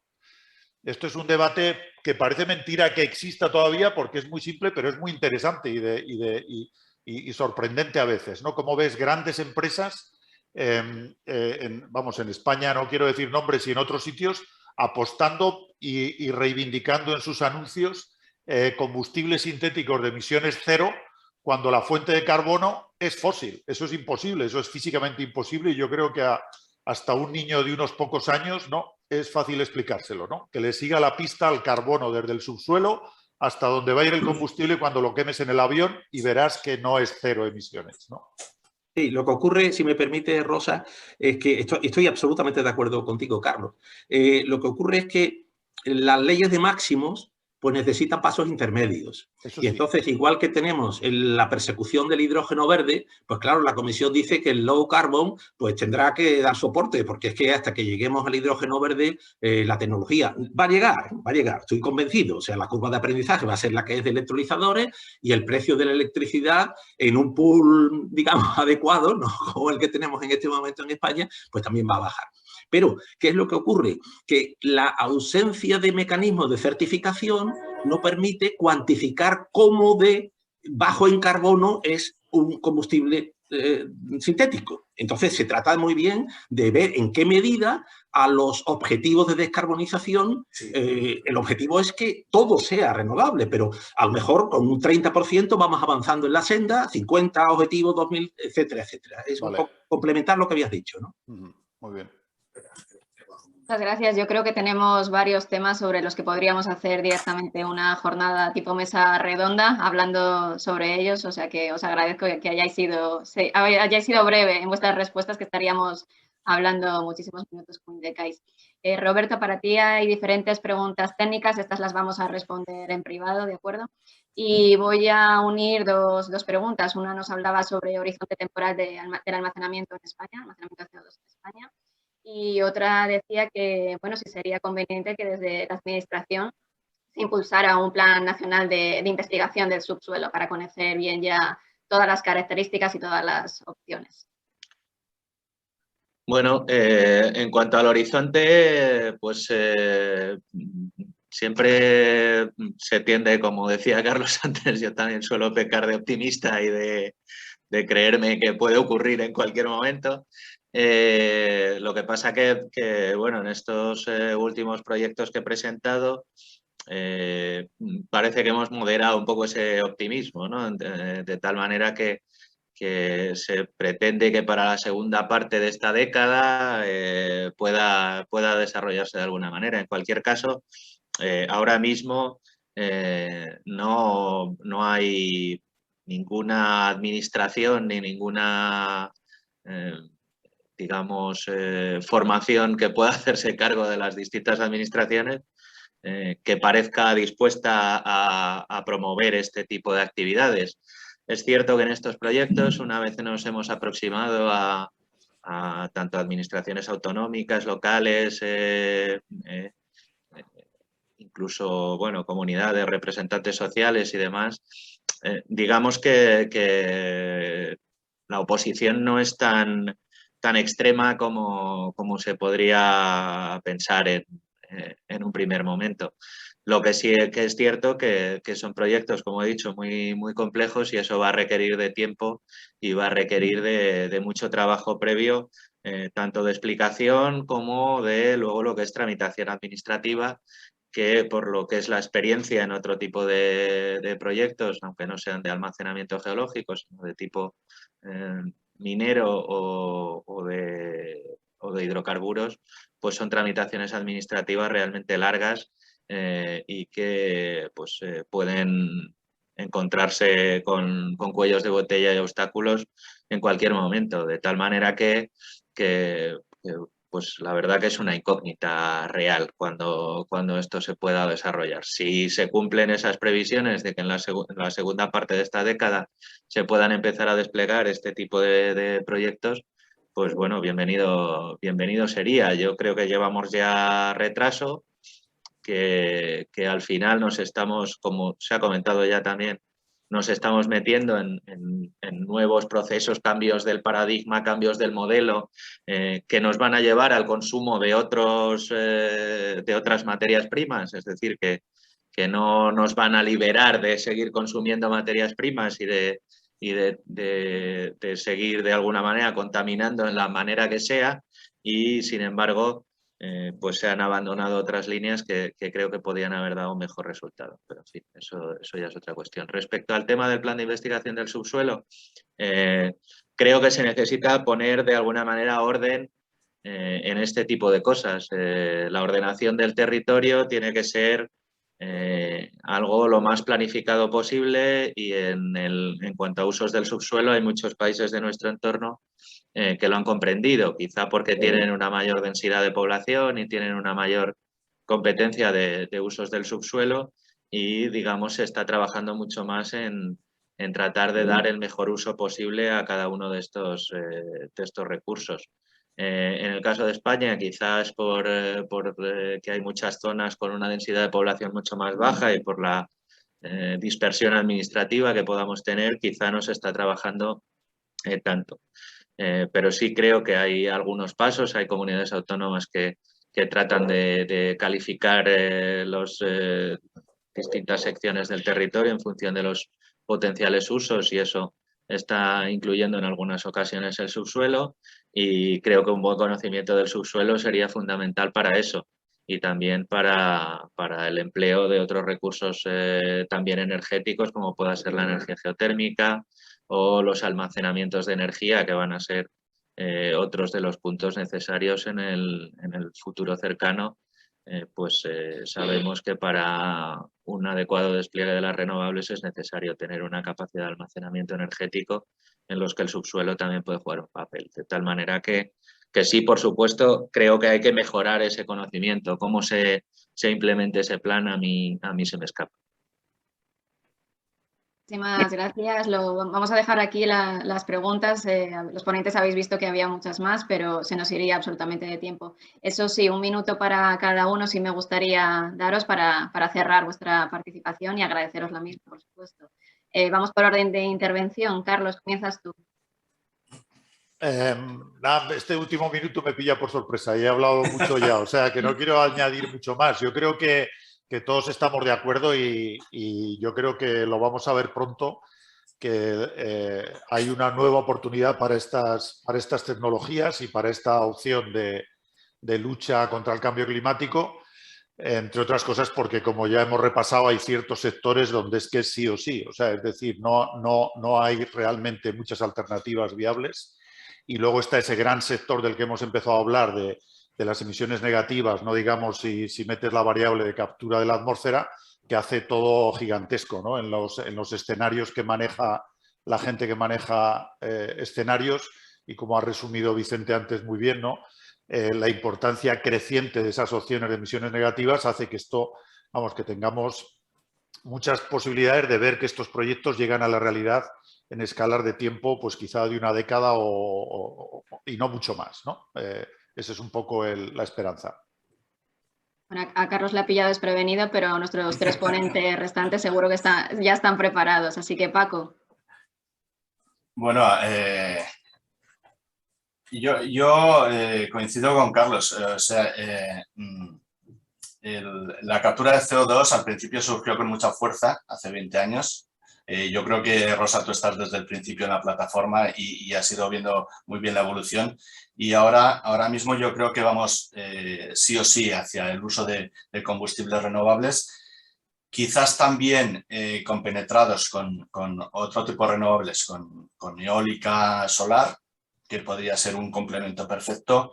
Y también como uso final, obviamente, tenemos que ser capaces de llegar a la producción de biocombustibles para aquellos sectores que no son fáciles de descarbonizar.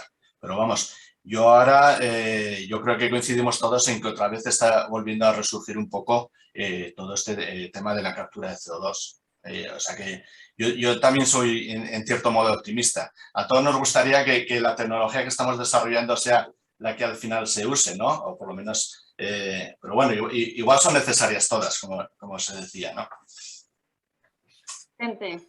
Bueno, de alguna manera tengo que coincidir con mis predecesores, ¿no?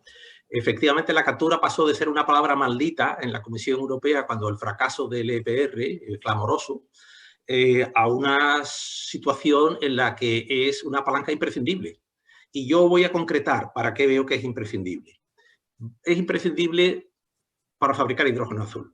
Es decir, si queremos reducir la huella de hidrógeno la huella de CO2 de la fabricación de hidrógeno, la opción directa más inmediata es irse a los reformados con vapor de metano en las refinerías y capturar el CO2.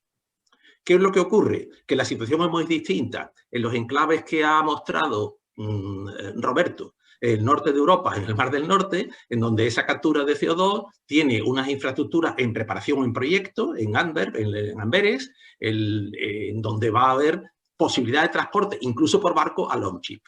Ahora bien, una captura de CO2 en el steam reforming de una planta del sur de España, pues la opción inmediata que tiene es, o bien me planteo cómo transformar el CO2 con los problemas asociados que mencionaba Carlos anteriormente, o no lo puedo transportar.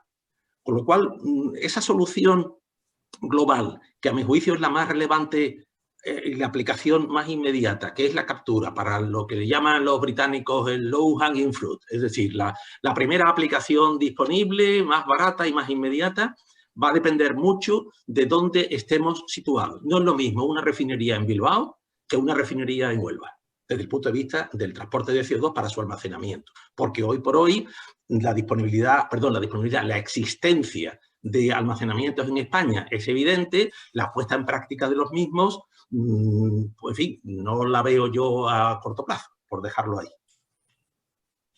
Perfecto, Vicente. Pues Roberto, te han dado pie para tu minuto. Sí, bueno, en este sentido, efectivamente, quiero comentar sobre lo que ha dicho Vicente, que uno de los escenarios que manejamos en estos proyectos es precisamente el de decir, bueno, olvídense de toda la etapa de transporte, almacenamiento y tal, y lo que hacemos es meter el CO2 en un barco y llevárselo a los noruegos, que para eso han desarrollado sus campos, ¿no? Entonces, bueno, es otro escenario que se baraja, que es una posibilidad. En cualquier caso, no dejamos de seguir creyendo que de alguna manera tratar de desarrollar estas cosas y de tener un tejido propio que responda a nuestras necesidades, creo que es mejor y se está viendo en otros sectores industriales con todo este tema de la pandemia y de todos los asuntos que se han derivado de ella, ¿no? También he visto que hay varias preguntas en el chat sobre la planta de Ontomil. La respuesta es no, no hay ninguna actividad prevista en esa planta, salvo la del desmantelamiento de la instalación, que es la última noticia que hemos tenido. Y finalmente, como última reflexión, sí quiero poner ese punto de optimismo de pensar que, como decía Carlos, pues yo creo que las necesidades al final se tienen que acabar imponiendo sobre otros condicionantes, sean del tipo que sean, de deseo, políticos o lo que sea, ¿no? Y al final vamos a necesitar que el despliegue de estas tecnologías, sea en el modo que sea, y Vicente ha comentado quizá la más evidente en este momento, se realice y se realice con todas las consecuencias, que no nos quedemos a medio camino como ha podido ocurrir en otros casos, ¿no? Y por tanto ese punto de optimismo sí lo quiero dar en el aspecto de que creo que la realidad no se acabará imponiendo el desarrollo de estas tecnologías. Pues muchísimas gracias a todos los ponentes, gracias por habernos acompañado, gracias por vuestra positividad, esperemos que así sea. Desde la Plataforma Tecnológica Española del CO2 vamos a continuar poniendo nuestro granito de arena, desde luego con estos eventos de difusión, seguiremos por tanto esta serie iniciada antes del parón vacacional. Gracias a todas las personas que nos han escuchado, nos han visto y nos han escuchado en directo, hemos tenido un pico de más de 180 personas conectados a este seminario, con lo cual absolutamente contentos desde la plataforma. Y nada más, toda la información la tenéis en nuestra página web, redes sociales y deseando que nos transmitáis vuestras preguntas que lleguen posteriormente a este evento. Así que nada, muchas gracias a todos y hasta la próxima. Muy bien, gracias. Gracias, Rosa. Gracias. Hasta luego.